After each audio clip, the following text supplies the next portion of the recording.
जल्दी से ले लो ना तो कम हो जाए हो खत्म हो जाए। अच्छा बड़ा कमजोर तनी दम हो जाए बॉडी बम हो जाए।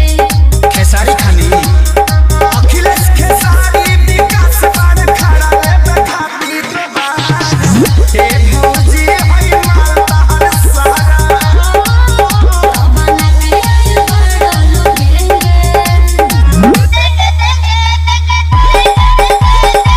चुप हो जाना तो जहाँ साइज बड़ी वही जी भेज दे लेंगे भौजी लेंगे सच कहो तनी माल ना बचेंगे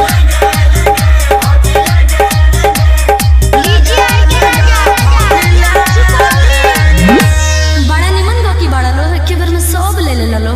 बड़का गांव पंचायत के पैसा